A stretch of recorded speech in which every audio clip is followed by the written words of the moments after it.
The year was 1483, and Spain was a kingdom simmering with fear, faith, and suspicion. The Reconquista was nearing its end, but the shadow of religious zealotry was spreading across Iberia. Into this atmosphere stepped Tomás de Torquemada, a Dominican friar whose name would soon become synonymous with terror. Born in Valladolid in 1420, Torquemada was raised in an age when loyalty to the Catholic Church was demanded without question. His piety was evident from youth, but so was his severe outlook on morality. He believed the soul must be purified at any cost, even if the body had to be broken to achieve it. When Ferdinand of Aragon and Isabella of Castile united their thrones, they dreamed of a Spain wholly devoted to Catholicism. Jews, Muslims, and even Christians who strayed from doctrine became targets of suspicion. Torquemada, with his stern devotion, rose quickly in influence. His ascetic lifestyle made him appear incorruptible, but it masked a fanatical cruelty. In 1478, Ferdinand and Isabella petitioned Pope Sixtus IV for permission to establish a tribunal that would root out heresy. Thus the Spanish Inquisition was born, and Torquemada soon became its first Grand Inquisitor. With his appointment, Spain entered its darkest chapter. Torquemada's philosophy was simple: the soul's salvation outweighed earthly suffering. To him, heretics were diseased minds infecting Christendom, and pain was a tool to purge them. He did not see screams and broken bones as cruelty, but as the cost of divine justice. The Inquisition's courts were cloaked in secrecy. Accusations were whispered, and identities of informants concealed. The accused rarely knew who had denounced them, and often the charges were vague. Fear spread like wildfire. Neighbors turned against neighbors, families fractured, and even the pious trembled. Once accused, individuals were dragged into the Inquisition's chambers, where Torquemada's grim machinery awaited them. Few emerged unscathed. Torture was not punishment in his eyes. It was a sacred ritual to extract truth, whether truth existed or not. The rack was among the most dreaded instruments. Victims were stretched slowly, their joints tearing, ligaments snapping, as interrogators demanded confessions. To Torquemada, every shriek was a step toward God's light, even if it was forced. Another horror was the strappado. Prisoners had their arms bound behind their backs, ropes tied, and were hoisted into the air. With a sudden drop, their shoulders were ripped from their sockets. Again and again the victims were raised and dropped until confession spilled from broken lips. Fire, too, became his ally. Candles were pressed against flesh, molten wax dripped on skin, and heated metal seared bodies. Torquemada's dungeons became infernos of pain, where flesh roasted while priests prayed. He justified it as burning sin from the body before eternal damnation claimed the soul. But the ultimate terror lay in the auto da fe, the act of faith. Public spectacles where those found guilty of heresy were paraded before crowds. Some were forced to wear humiliating garments, while others faced the pyres.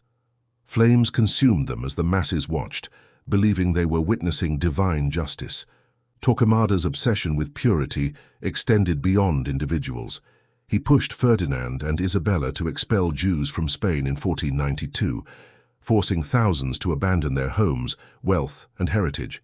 Many who converted were still branded conversos and lived under constant suspicion. The Grand Inquisitor's word carried more weight than law. His network of spies and confessors stretched across Spain, and none could claim safety. Wealthy merchants, nobles, scholars, all found themselves accused, their estates seized in the name of the Church. For Torquemada, heresy and greed were entwined. Purging souls conveniently filled the coffers of the Inquisition. His reign created an atmosphere of paranoia so suffocating that silence became survival. To question the Church, even in whispers, was to risk the dungeon. Children betrayed parents, servants betrayed masters, and friends betrayed each other, because to remain silent was to risk being branded a heretic as well. Yet Torquemada believed himself righteous. In his mind, Spain's future as a unified Catholic kingdom depended on his severity. He saw the fires, racks, and cries not as cruelty, but as the forge in which Spain's purity was crafted. Those who survived his prisons were marked forever. Mutilated bodies returned to the world bearing witness to what awaited dissenters. Some carried scars across their skin, others carried madness that never healed. The Inquisition's power rested not only in physical torment, but in psychological terror that bled into every home. By the late 1480s, Torquemada had become one of the most feared figures in Europe. His name traveled beyond Spain's borders, whispered in hushed tones by diplomats and merchants alike. He was the architect of a machinery of fear that ground bones and souls alike. Yet even among his contemporaries, there were those who recoiled at his excess. Some priests questioned whether torture led to truth or simply broken bodies. Some nobles resented his seizure of property under religious guise, but few dared oppose him openly, for to challenge Torquemada was to invite suspicion. His rise marked the triumph of zealotry over reason. Where once Spain had been a land of convivencia, Jews, Muslims, and Christians sharing culture and knowledge, it was now a land of fire and shadows. Torquemada's reign symbolized the death of tolerance and the birth of fear. In the monasteries where he once prayed quietly, he now planned interrogations. In the royal courts, he whispered to Isabella and Ferdinand, urging them toward harsher decrees. His presence was everywhere, his will unquestioned.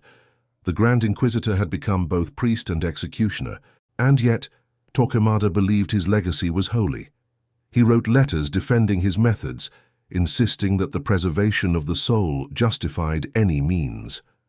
History, however, would remember him not as a saintly reformer, but as the master of chambers, where screams never ceased. The first years of his rule were only the beginning.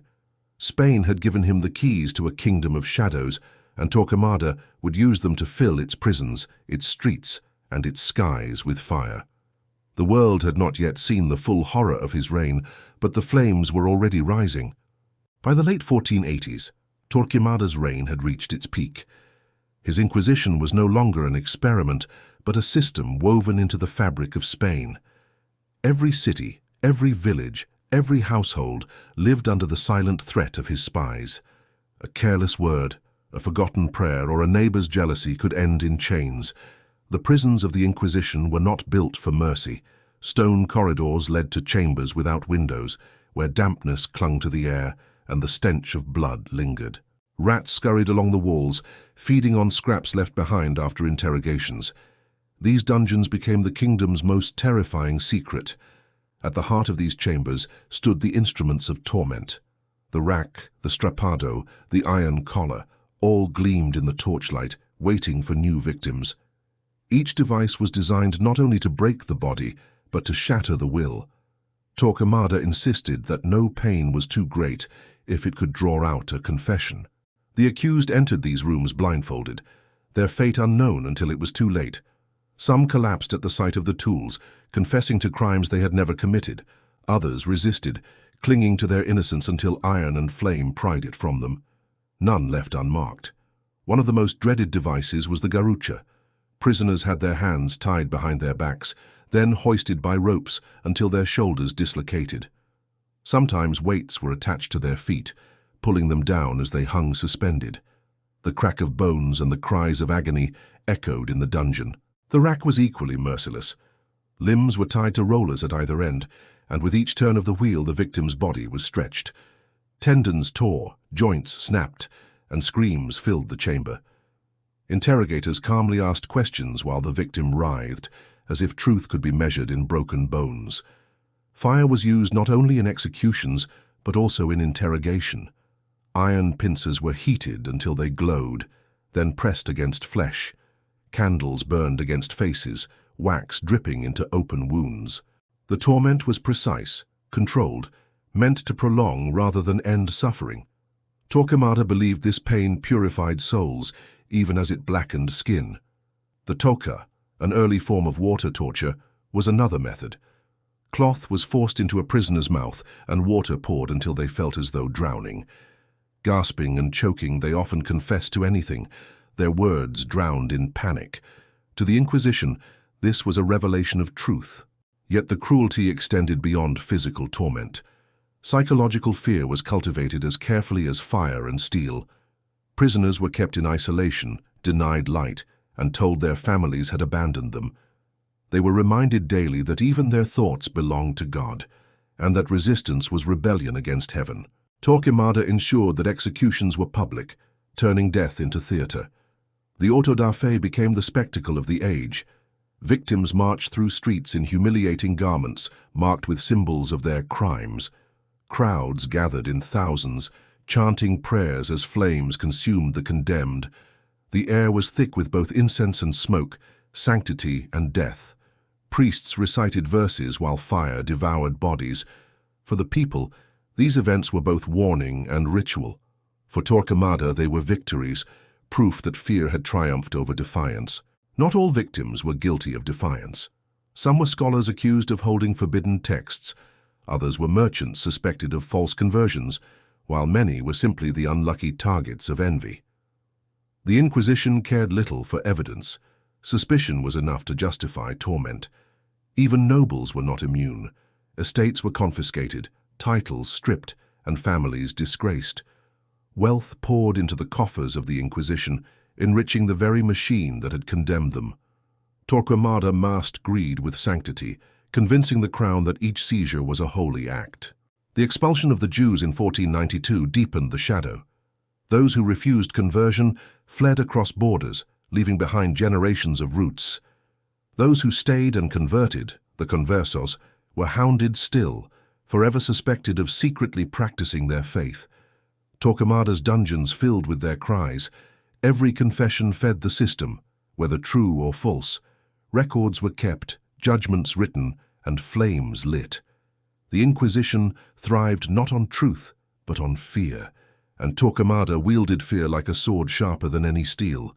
Inside the chambers, victims sometimes recanted under torture, only to retract their words in court. The cycle would begin again, pain renewed until submission was complete. Torquemada's priests called it cleansing, survivors called it damnation. Outside the walls, Spain was changing. The Reconquista was complete, Granada conquered, and yet suspicion only grew. A kingdom unified by the cross was ruled not by peace, but by paranoia. Torquemada ensured that even victory tasted of ash. Whispers of his cruelty reached Rome. Pope Sixtus IV had once sanctioned the Inquisition, but recoiled at the scale of its bloodshed.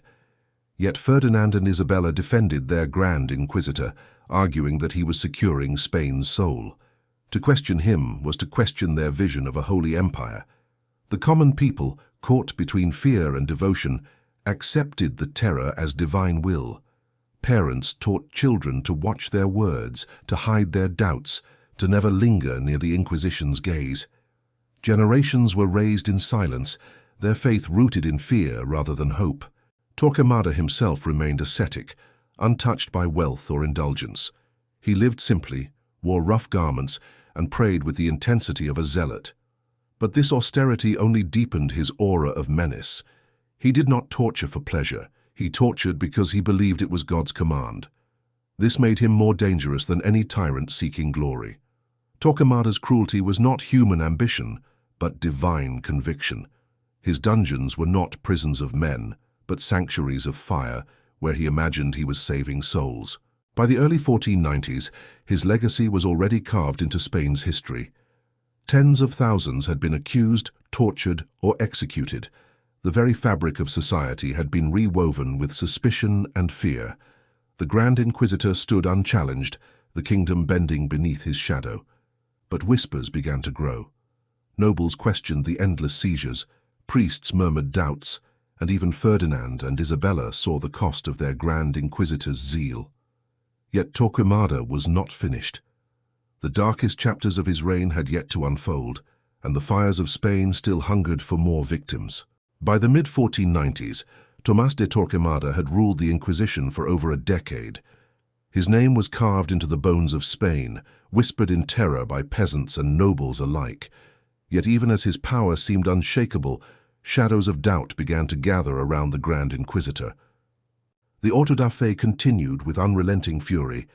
Every few months, towns erupted into parades of punishment, columns of prisoners shuffling in chains, priests chanting, crowds pressing forward to witness judgment. Some victims were spared with penance, others were led to the flames. Each pyre was another monument to Torquemada's vision of purity. But the cost of such purity grew heavy.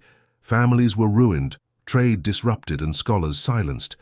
Spain's once vibrant spirit of learning and cultural exchange withered under the weight of suspicion.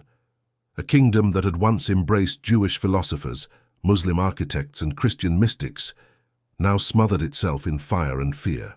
Even the crown began to notice. Ferdinand and Isabella, once his fiercest supporters, saw the unrest spreading beneath the surface. Nobles grew resentful of property seizures. Merchants whispered that commerce with foreign lands was suffering. Still, Torquemada pressed forward, convinced that God demanded nothing less. In his later years, the Grand Inquisitor grew gaunt and withdrawn, but his eyes burned with the same zeal. He rarely spoke of mercy, only of the eternal struggle between faith and heresy. Those who approached him felt as though they stood before a man possessed not by ambition, but by divine obsession. His dungeons remained full. New victims replaced the old, each subjected to the same cycle of terror: interrogation, torture, confession, judgment. The instruments of torment, worn from endless use, were repaired and used again. Screams never ceased within the stone walls. Yet cracks began to show. Some priests within the Inquisition itself questioned whether endless torture truly served God. Letters were sent to Rome, carrying complaints of excess and cruelty. Even Pope Alexander VI, notorious for his own corruption, was unsettled by Torquemada's unyielding severity. The people, too, began to murmur. While many still feared him, others quietly cursed his name. Some saw him as less a holy servant and more a tyrant cloaked in robes. His severity had bound Spain together, but it had also drenched the land in blood and suspicion. Still, Torquemada showed no sign of regret. He continued to defend his actions as acts of salvation. To him, the pyres were not graves, but gateways to eternity. Heretics burned so that their souls might ascend, purified. He could not comprehend that history might see him as a monster. In 1498, illness began to creep upon him. The man who had terrorized Spain for 15 years weakened, his once fierce voice reduced to a rasp. Yet even as his body failed, his mind clung to the fire of zealotry. He prayed long into the night, asking God to bless the kingdom he had purified. That same year, he resigned his post as Grand Inquisitor. Age and sickness had finally forced him from the helm of the Inquisition, but his machinery remained intact, ready to outlive him. The system he built had become self-sustaining, fueled by fear, wealth, and devotion. When he died in September 1498, Torquemada left behind no children, no wealth, and no monuments. His life had been one of austerity, his legacy not measured in stone or gold, but in ashes and screams. He was buried quietly in the convent of St. Thomas in Avila. Yet death did not erase his shadow. To many he was a saintly servant of God who had defended Spain's soul. To others he was the embodiment of cruelty, a figure who transformed faith into fear and left thousands broken in his wake. His name became a curse and a symbol alike. The Inquisition did not end with him. It carried on for centuries, claiming new victims, feeding on suspicion, and maintaining the machinery he had perfected. The fires he lit continued to burn long after his body turned to dust. Torquemada's ghost lived on in every confession wrung from pain. History would judge him harshly. In later centuries, writers painted him as the face of fanaticism, the cruel priest whose hands dripped with innocent blood. Philosophers held him up as proof of the dangers of unchecked zeal. Even within Spain, his memory became a source of unease rather than pride. And yet, in his own eyes, he had died a servant of God. Torquemada believed that he had saved Spain from corruption, that he had secured its future as a kingdom united in faith. He never saw the irony, that his quest for purity had poisoned the very soul he sought to preserve. The silence of his tomb could not silence the screams he left behind. Generations carried the memory of the dungeons, the racks, the flames. Stories passed from parents to children, of neighbors dragged away, of families destroyed, of faith twisted into torment. Thus Torquemada became more than a man. He became a symbol of the darkest face of the Inquisition, a reminder of what happens when fear is given divine authority. His name endured not as a saint, but as a warning etched into history's pages. The fires of his reign eventually died, but their smoke lingers still in memory. Spain would move on, building empires and exploring worlds across oceans. But beneath its glory, the ashes of Torquemada's victims remained buried in the soil. And so ended the life of Tomás de Torquemada, a man who saw himself as God's servant, but whom history remembers as an architect of terror.